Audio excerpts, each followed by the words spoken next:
Give us the most controversial hot take on influencer marketing. Right now, the space is just crowded.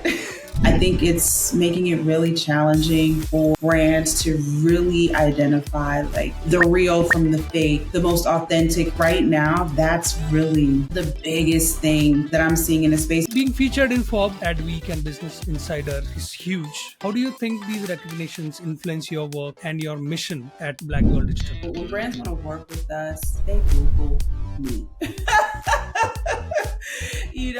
It's important for them to see the credible sources. And when these corporations go to search, it is just another stamp that I can trust Black Girl Digital $1 million. Wonderful. What's so interesting when I do my talk and when people experience my talk, they're like, where is it? Exactly. I mean, that was a natural question at this point. Yeah, it's coming. 1, 2, 3, 4.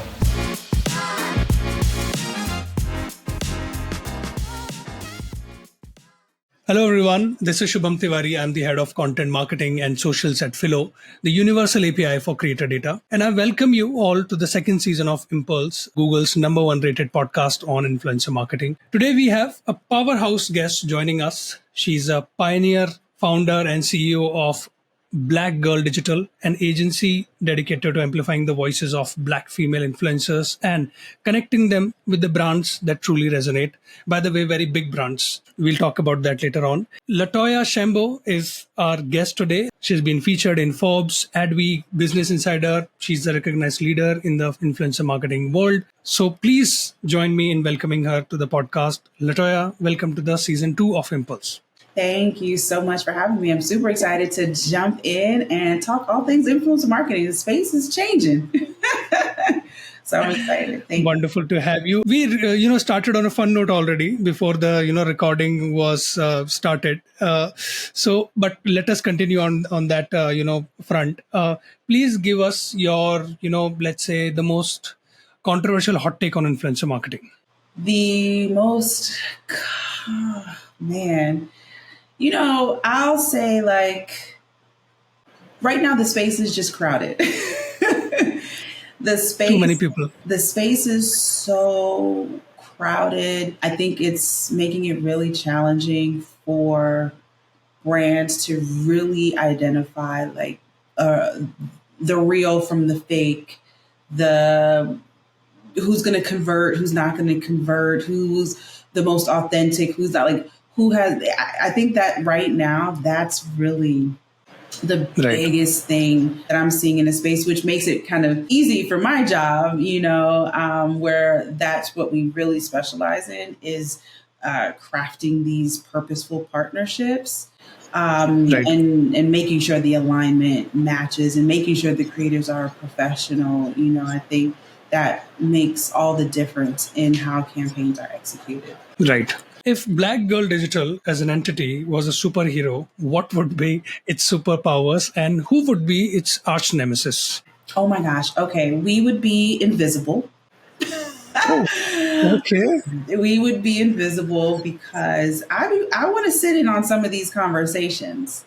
I want to hear the communication between the brand and the creators and where the gap happens, because there's so many stories that I hear where a brand feels like a creator did not deliver, and a creator feels like a brand did not give them all the information, or they, was too controlling in the creative approach. And I'm like, well, where was there a mishap in the campaign communication and that kickoff and the discovery and all the things?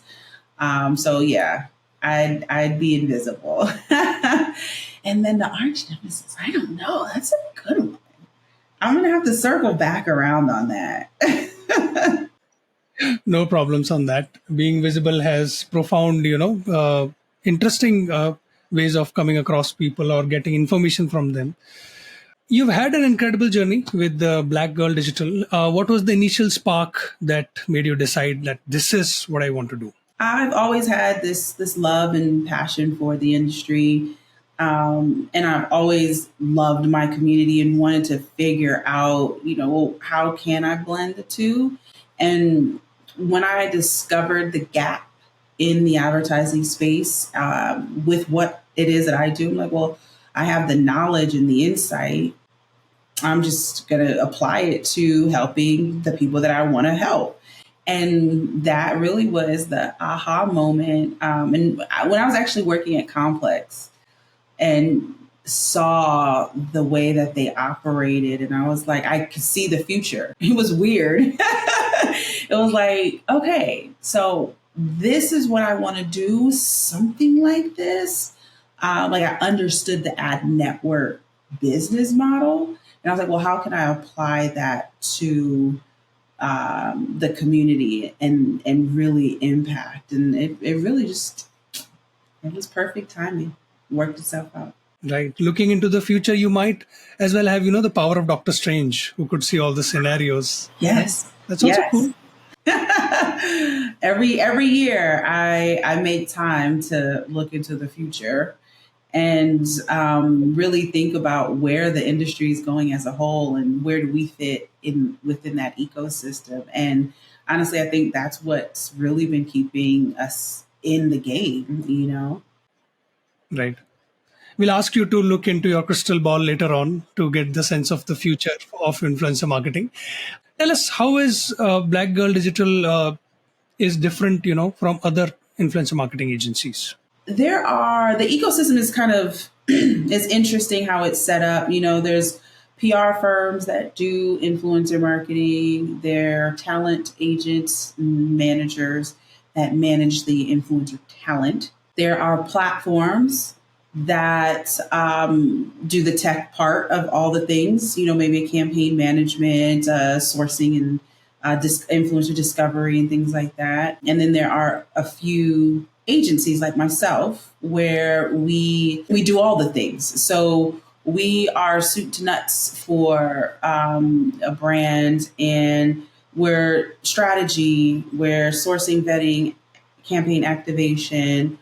But where brands lean on us the most is our culture. Our culture is built around creator celebration and how we amplify the voices of the creator through celebrating them through their lens and their vertical and their interest and their passion. And then we align the brands that make sense for that.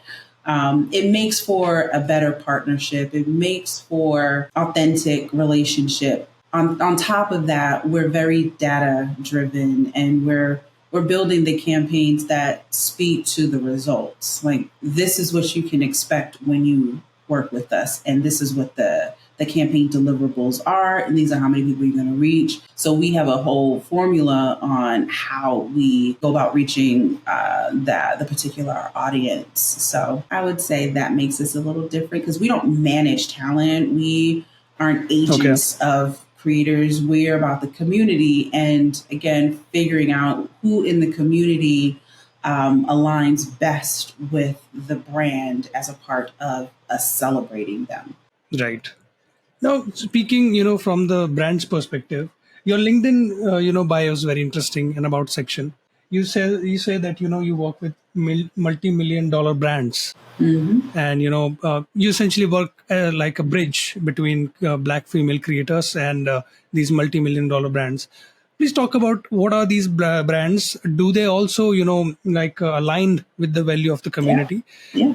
Let's say a brand manager who's listening to this conversation, what kind of values their brand should be, standing up for to be working with you?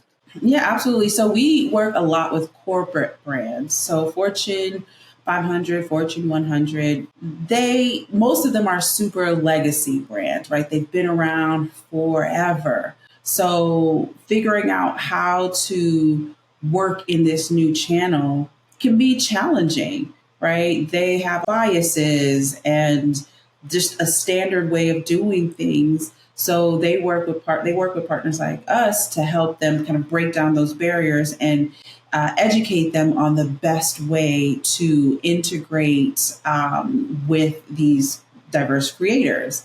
Diverse can be across multiple audiences, right? It's not just a couple of Black creators, but it's, well, what does this look like for the Hispanic space? What does this look like within the LGBTQ plus? Like, what does it look like across multiple audiences? And rinse and repeat.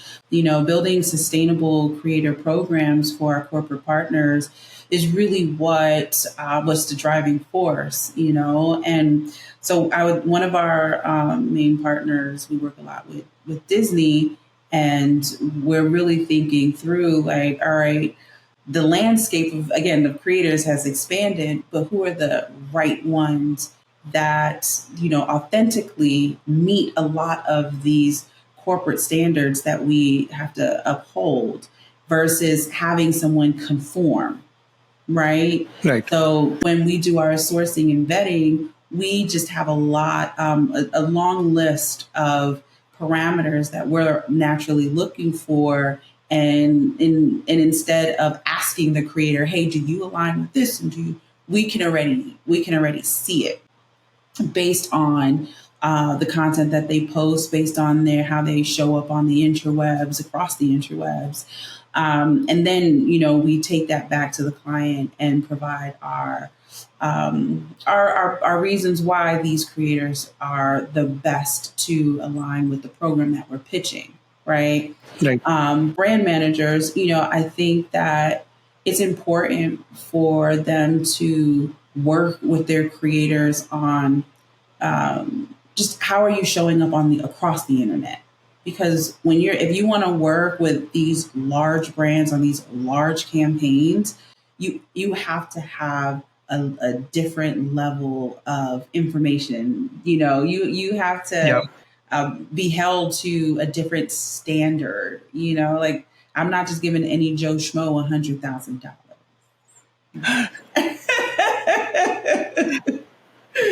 You have to have some kind of credibility here. Yeah. I was about to ask you what kind of brands you say no to, but I think that's a one-line answer to my question already. The credibility, it matters a lot. Absolutely. So now let's get into some fun example. I'd love to hear about a campaign that really stood out for you and which impacted both the creator as well as the brand, and it was fun to do. Yeah. Yeah. So we worked with the city of Boston on a tourism campaign. Wow. And so Boston is known for, white men, beer, just masculine sports, right? But the reality is it's very diverse. So we were challenged with how do we help showcase that through the people who live there, which was phase one. And then phase two was how do we invite people here so that they can experience the culture, this diverse culture within Boston.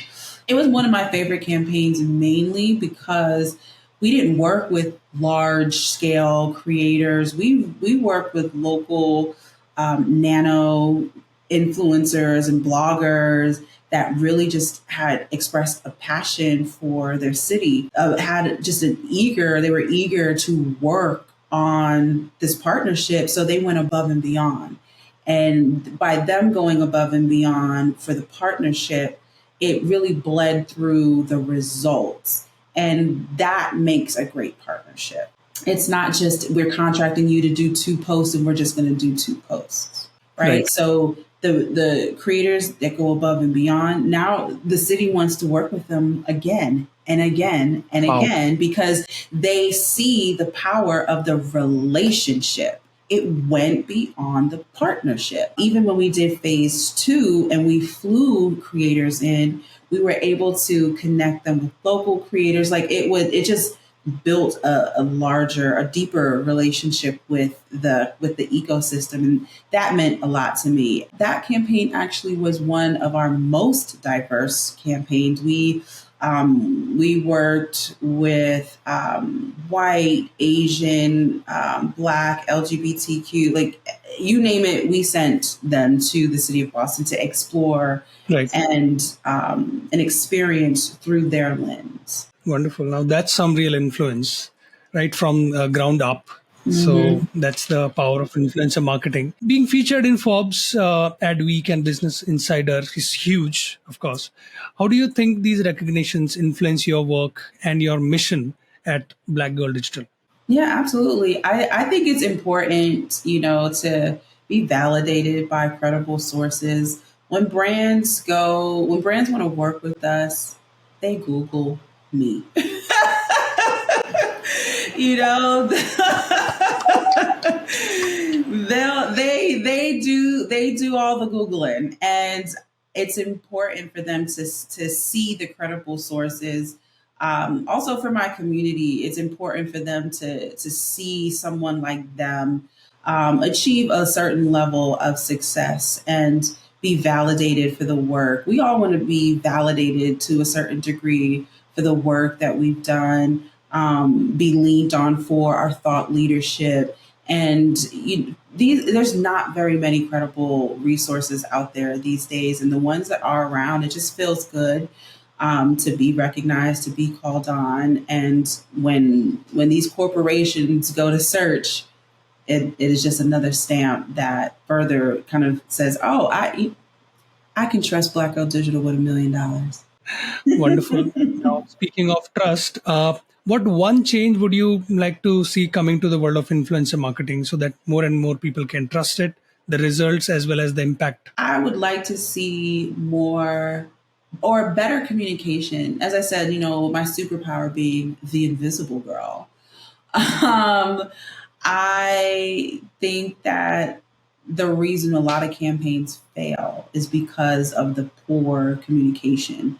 Okay. There's no communication on what are the real goals, what's going to make this a successful campaign, and then after a campaign, a brand just ghosts the creator, and the creator they don't know, they don't get any feedback, but it's because the brand actually didn't give you the real insight into what the goal is of the campaign. So you probably weren't even set up for success, and they can't even tell you that to your face. So Right. I'd rather just ghost you. So yeah, Absolutely. I'm hoping for better communication. Yeah, definitely. Better communication of goals as well as KPIs, as you mentioned. It's usually down to the lack of education on the part of the brand manager. And of course, the influencer is already excited to work with you if they are nano influencers or micro. Now, speaking of, the best ways to work with Black female influencers, what is your three pieces of, advice to brands to work with them better? Yeah, transparency, being super transparent about, again, what do you really want? Like, what do you want? When you're reaching out to me to work with me, you want access to my community, Yeah. okay. But so what does Right. that actually look like for you? Communicating that sometimes just again gets lost. So being transparent in the ask, being honest, and being a collaborative partner. A lot of big brands, they come with the we know what we're doing. We've produced commercials. Condescending approach. Yeah. Yeah. Do it our way. But the reality is you're leaning on that creator to do it their way for their audience. Yeah. So there has to be a level of collaboration. Like, you can do it your way, but here are the parameters in which we need you to execute. This is critical. This is not so critical, but it's a nice to have, and kind of speaking in those terms so that the creator can develop and design the best execution for the collaboration. Right. So transparency, honesty, and being collaborative in the right spirit, not looking down upon the creator, the know-it-all attitude. So it's all down to the very basics of humanity, right? Whenever because you are interacting with other human beings. So simple. It is that simple. I don't think it's complicated. Neither is being fair. Yeah. For me, fairness is not complicated. Just be fair. Of course, it's a very human, industry. But let's bring in the technology part, right? Because AI is on the rise and everything. Technology is changing everything. So how do you see, tools like us, like Phyllo, which provide, data APIs, transforming influencer marketing for agencies like BGD? Black Girl Digital? I think there's room and space for everyone to collaborate. I don't feel like any one technology is replacing humans. I think that it is allowing humans to work better and more efficiently. And we all just need to figure out how to operate within those constraints. I love AI. I think that for me personally, it helps me be sound like professional in words, because sometimes my brain it just moves so fast and I'm like, how can I slow this down and really just articulate exactly what I want to say? And that's where AI is beautiful. I think there's just a space for both platform AI and humans to integrate and operate. Got it. Let's back to some fun questions again. If you would create a dream collaboration between any brand and an influencer, who would you pair up and what kind of campaign would they be doing? Yeah, so one of my favorite creators, Brown Girl Chi, I've just watched her evolve. She's a personal friend, but I've watched her from 9,000 followers to now 200,000 followers within a year. Wow. And authentically, organically, just be true to who she is. And her audience is extremely engaging. They love everything she does. So I would partner her with Fenty, because Fenty has everything. The beauty, the fashion, and that's where she exudes both really well. She's super stylish. And I think that her audience would love that they would love that collaboration. Because your style is your entire thing. It's not just one piece. It is your beauty. It is the clothes. It's everything. And so I think that would be a really beautiful, authentic partnership. Right. I hope Fenty is listening to this bit. And they should definitely, ring up Brown Girl Chi. We would love to see the impact of that collaboration. Looking ahead through your crystal ball, where do you see Black Girl Digital in 5 years? And what are some of the immediate milestones that you're looking to achieve? Yeah, so we are actually approaching our third annual Black Girl Digital Awards and made the announcement for our Black Influencer Weekend here in Atlanta, November 1st through the 3rd. Super excited about what's to come there. The creator economy, all the creators are so excited. It's always so overwhelming in a good way, just to know you've built something. I just tested it out 2 years ago with 40 creators, and now this year we're expecting 1,500. So it's just like, oh, wow! So it's going to be a physical event. Physical event, yeah. Wow, yeah. Wonderful! I wish I could be there to join. Yeah. Oh, come on, just come through. So it's going to be really cool. We're doing a VIP kickoff and influencer game night on the 1st, that Friday, and then Saturday. Our summit, we really want this. The summit is going to be very unique in nature, where we're having creators teach creators, and we're having brands come and actually kind of speak to what they're looking for in partnerships with creators, challenges they've seen and they're experiencing. And having platforms. So it's like Snapchat is going to have a stage and teach how to monetize with them. So for us, we really wanted to create a space where we're literally bridging the gap between the advertising industry and creators. Because I go to a lot of advertising industry events and they're all talking about, how can we fix the creator economy? And I'm like, well, you ain't got no damn creators here. So how you going to do that? Like the people that actually do the work. Well, that's a no-brainer, right? Like, it just doesn't make sense to me. So since y'all not bringing the creators, let me bring y'all to the creators. And that is really like, it's exciting.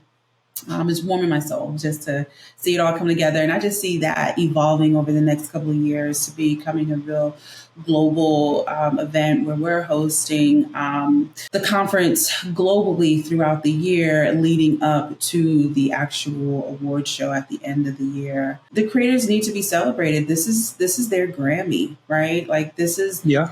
why you're doing all of the work. I mean, you're doing it for the money, yes. But to be known as the best, to be crowned the best, that is how you increase your value. That's how you increase your revenue. What's one way rather. So we wanted to provide the opportunity for that to happen, and it's happening. Wonderful. All the more power to you. But what's next for you personally? Personally, hopefully my husband is listening to this. He comes scoop me up and sweep me off my feet. But honestly, personally, it is just building out the business and getting what I take the most pleasure in my business is hiring and training people. I see so many resumes and I'm like, where did you work and who trained you? Like, why? And so when I bring people in, what I will always say is, coming in, you might be this one way coming in, but I promise you're going to be excellent when you leave. Like, Wonderful. I really enjoy training people in this space. Yeah. As your LinkedIn bio says, you're the perfect bridge between, brands and influencers. Last couple of rituals we make our guests go through. One, you have to give us, your favorite book or the book that you're reading nowadays, a suggestion basically. Ooh. And the second one is you have to nominate someone for our show. Yeah. Okay. So my favorite book right now is 7 Habits of Highly Effective People. That book changed my life. It's classic. Yeah. It is a classic. All the books are built from that book, by the way.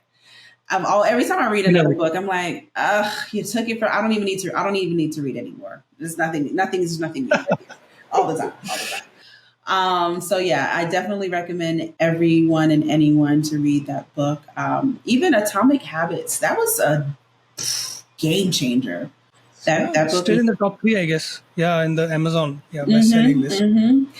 And right now, this is what I'm reading, Grit. Right here. Oh, this is wow. This is. Are you also planning to write a book someday? I am. Great.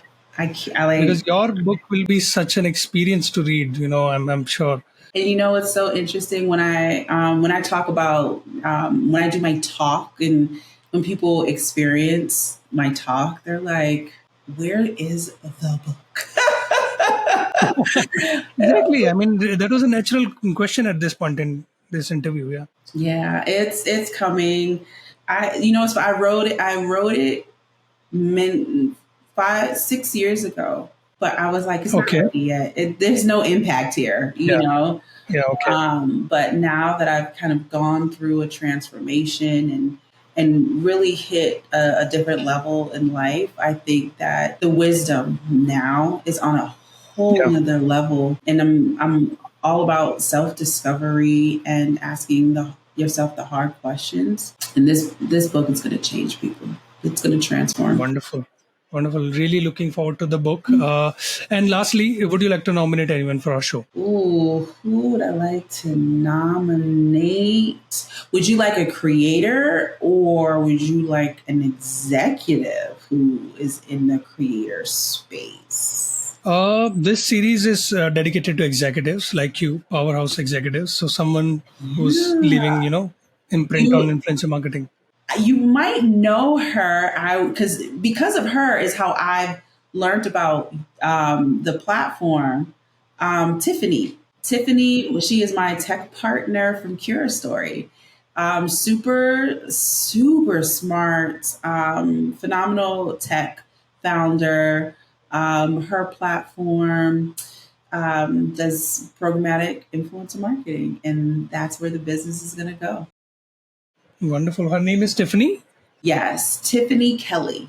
Okay. I made a note of that. And with that, LaToya Shambo, thank you so much for coming to the show. You're truly inspirational. Whatever you're doing is, of course, mixed with fun.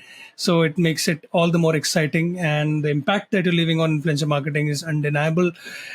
We hope that you come back after making, a huge or a bigger impact. And once your book also comes out, please let us know. We'll do our bit in promoting it. Thank you so much for all the insights. And thank you everyone for watching. If you feel you got something useful from this interview, which I'm sure you have, please let us know in the comments box, like, share, and subscribe. And please follow LaToya Shambo on the platform that you are on, and keep an eye on Black Girl Digital. Thank you so much. Thank you for having me. Impulse, the influencer marketing podcast, is brought to you by Phyllo. Phyllo is the easiest way to get access to authenticated creator data from hundreds of different platforms. To know more about Phyllo, visit getphyllo.com. That's getphylo.com. Also, make sure to search for Influencer Marketing Podcast in Apple Podcasts, Spotify, Google Podcasts, or any of your favorite podcast listening platforms. And don't forget to click subscribe so you don't miss out on any future episodes. On behalf of the team here at Phyllo, thank you so much for listening.